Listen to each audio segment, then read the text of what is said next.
Yes, guys, I'm back and welcome to Premier League predictions game week 30. I know it's been a while, obviously. We've had the international break, which thank God is over.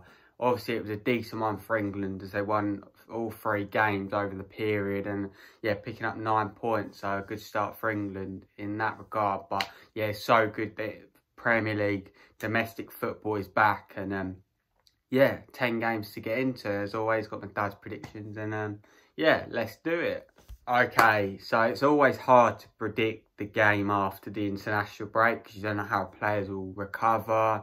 There's been a lot of games over a short period of time. Who's going to be picked? So, yeah, it's always harder, but let's see how we get on. And, yeah, the first game up is obviously my team, Chelsea, taking on West Brom. And, yeah, it's kind of the curtain raiser before the game in Seville against Porto, which is massive. Quarter-final Champions League Wednesday night. Make sure you look out for match reaction. But yeah, on to Premier League predictions. And yeah, it's never an easy game playing Big Sam. But yeah, in my opinion, West Brom are relegated already. They haven't really shown much class this season.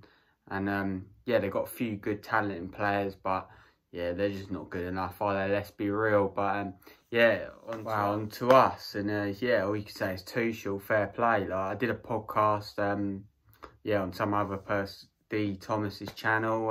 I'll leave the link in the description. You can go and watch it. We talk about like how Chelsea have done this season. But yeah, let's hope we can keep another clean sheet and get 3 points. It's going to be tough as always. Yeah, every Premier League game's hard. And yeah, it'd be a nice 3 points to start the Premier League weekend off. I'm going to go over 2-0 Chelsea. My dad's gone 3-0 banker. So yeah, fingers crossed we can get a nice, comfortable win, take off a few and get prepared for the big game on Wednesday. Let's move on. All right, so the second game comes at Ellen Road where it's Leeds United taking on Sheffield United. And yeah, I believe this is a derby. Well, not really a derby, but they class it as like the Yorkshire derby, I think. Or it's got some form. I know when they played in the Championship, it was a big rivalry. And yeah, I'm pretty sure that's a thing. But anyways, on to the game. Sheffield United relegated, as we know. Fair play. They were so good against us last time out in the FA Cup. And yeah, Leeds just inconsistent. I believe the last game they played was at Fulham and they picked up all 3 points. So, yeah, Bielsa's first 3 points in London, that was, wasn't it? But, yeah, for this one, I think Leeds will win, but 1-0 Leeds. Not the greatest game, but Bamford, he's got a goal in him and he'll get the winner tomorrow in this one. So, yeah, my dad's gone 2-0. So, yeah, Leeds all around. Let's move on.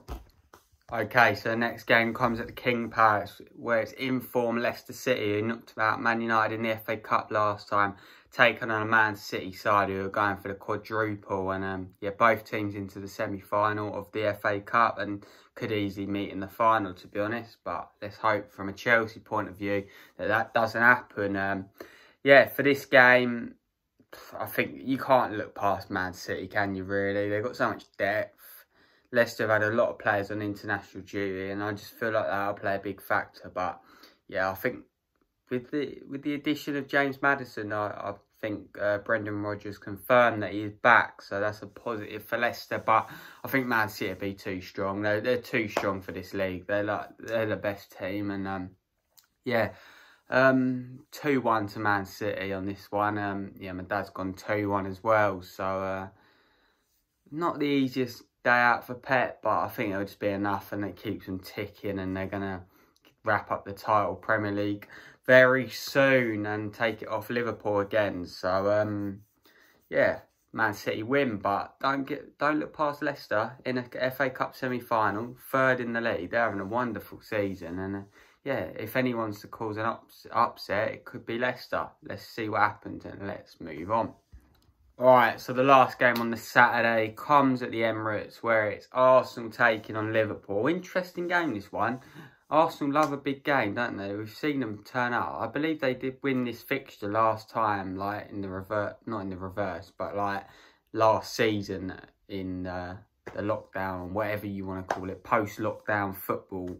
Yeah, they won it last time, 2-1. So, yeah, Arsenal fans will be looking for a repeat. I just want to say a quick Rip Claude. yeah, everyone's sad to hear the news, and well, so am I, to be honest. It's gutting, and he was a real football lover. And yeah, we all know how much he loved the game, and class from Arsenal as always. And yeah, hopefully Arsenal can get 3 points to yeah, send to Claude. So onto the game. Liverpool, obviously, you can't, I don't know, Liverpool are just difficult this season. Like, they win one game, then you're a bit like, oh, they've hit a few stumbling blocks, and you think, oh, they might go on a run and get back up there, but it's not happened, has it? They've definitely fallen away a lot. And yeah, Jota backing's a big positive for Liverpool fans, and well, Jurgen Klopp, and he's done really well on international duty, hasn't he? But for the game, what do we think? I'm going to go with a draw, 1-1. 1-1 draw. My dad's gone 1-1, so yeah, draws all around. That would suit Chelsea, to be fair. Let's move on. Okay, so the first game up on the Sunday comes at the Southampton, or the south coast of England, and it's Southampton taking on Burnley. Difficult game to call, to be honest with you. Both teams are just iffy. Southampton, they have fallen away a bit, but they're going to be fine. Burnley, on the other hand, are still in it. If they lose this one, they are well and truly in it. Whether they will, I'm not sure. I think they'll get a point here. We know what Sean Dyche is like. They just nick results, and this will be another one. I'm going to go with another 1-1 draw. But Dad's actually gone for the home team, so he's gone Southampton to win this 2-1, which, yeah, could see happening, especially if Southampton strikers fire like they were doing before they got into this awful run of form. But yeah, draw for me. Let's move on. Okay, so next up, it comes at St James's Park, where it's Newcastle United taking on Tottenham, fighting for top 4. Newcastle, they're the worst team in the league. 3-0 loss to Brighton last time out. Abysmal. They are so embarrassing. Steve Bruce, honestly, it's shocking. Like, they don't even go for it. Like, even Sheffield United, who play better football, in my opinion. Like, at least they go for it. Like, they don't have the best players, but they go for it, and they try and play. And that's credit to Sheffield United. But Newcastle, I can't give them any credit. I hate watching.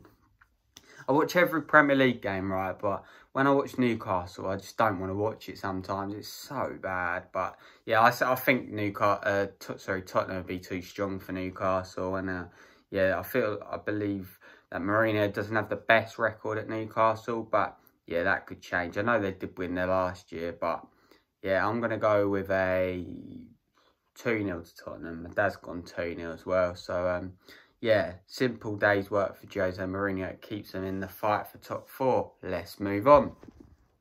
Okay, so next up, the next game comes at Villa Park, where it's Aston Villa taking on Fulham, who are fighting for their lives. And it's another team who are just so much better than Newcastle to watch. Like, they're not the best, but Scott Parker plays a good brand of football, and I respect it. And yeah, I think he'll be a good manager in years to come. Yeah, he's done a good job. Fulham can still survive, and if they do win this game, it keeps it really close. I don't know, with Villa, it depends on Jack Grealish, to be honest. Without Jack Grealish, you can see the impact he has. He's an incredible player, and like, you can actually see without him, they're so much worse. And then yeah, he creates like 75% of their chances, which is a remarkable stat. And yeah, if he's back, I think Villa will nick this one 2-1, but without him, maybe 1-0. But yeah, I think he is back because he was in training, so he'll get some minutes, and Villa will nick this one 2-1 in my opinion. My dad's gone 1-1, so he's sat on the fence for this one. But yeah, Fulham are desperate for the points, don't get me wrong. And if they come out with the right attitude, they could easily win this game. But whether they will, it will always be tough, especially if Grealish is back. But let's move on. Okay, so to conclude the Sunday games, and yeah, it comes at Old Trafford, where it's Man United taking on an inconsistent Brighton and Hove Albion side. Yeah, Man United, they're just Man United, aren't they? They win games, to be honest, and they're not going to win the league. They could get through the Europa League. They obviously got dumped out the FA Cup. They were rubbish that day, weren't they? But yeah, Brighton, you never know what you're going to get. That's what we always say about Brighton. Like, 1 minute they play really good football, really good win against Newcastle. The next they can't find the back of the net. And yeah, but they are picking up a few wins gradually, so they should have enough to stay in the league. But I think Man United will be too strong on this occasion. I'm going to go 3-0 Man United banker. You never know though. Brighton come out right and take their chances. You just don't know, do you? But my dad's gone 2-0 banker. So yeah, bankers all around Man United. Let's move on to the last two on Monday night. Okay, so to conclude, the penultimate game of the game week comes at Goodison Park, where it's Everton taking on Crystal Palace. And these are the games notoriously that Everton mess up on a lot. And yeah, if they can win this game, they're still in the hunt for Europe. But yeah, we know what Everton are like against the so-called worst of teams. And yeah, Palace have been one of them for a while. Yeah, they don't really score enough to Crystal Palace, but yeah, defending is their stronger point, but they haven't done it as well this season, and points tally shows for it. Obviously, Wilfried Zaha being out for a while was bad for Crystal Palace because he's like Jack Grealish, their main players, we all well know. And yeah, but he's obviously been back for a while, and yeah, Palace are fine, and yeah, Everton need the points if they want to push on to that top 6 place. I think they will pick up the points, just purely because Palace's goal scoring record's crap and Everton's defence hasn't been great recently, has it? But I think Pickford is back for this one, which will obviously be a big boost for Everton. I'm going to go with a 2-0 to Everton win. Calvert-Lewin and Richarlison with the goals. My dad's gone 2-1 to Everton, so he's back in Everton. Hope Palace can do something just to keep Everton away, but yeah, I don't think they will. Everton win for both of us. Let's move on. Okay, so to conclude the match game week 30 Premier League predictions, it comes at the Molineux, where it's Wolverhampton Wanderers taking on West Ham, who are pushing for top 4. Whether they'll get it is another factor. They bottled a 3-goal lead against Arsenal in remarkable fashion last time out. That was a bad result for David Moyes, especially being 3-0 up to bottle it. But yeah, Arsenal did well to come back, to be fair. On this one, I'm not sure. You never know what you're going to get with Wolves. 1 minute they're good, next minute they're iffy. Like, not too sure. It depends on the Wolves, to be honest. We know what we're going to get with West Ham. They're going to score goals, but it's keeping them out, isn't it? Let's be real. And yeah, they've done it better this season. That's why they're doing so much better, obviously. Like, it's been a massive turnaround for West Ham. But on this one, they're going to get held to a 1-1 draw. My dad's gone 2-2, so draws all around. Not the greatest result for West Ham, especially if the other teams, like I predicted, win.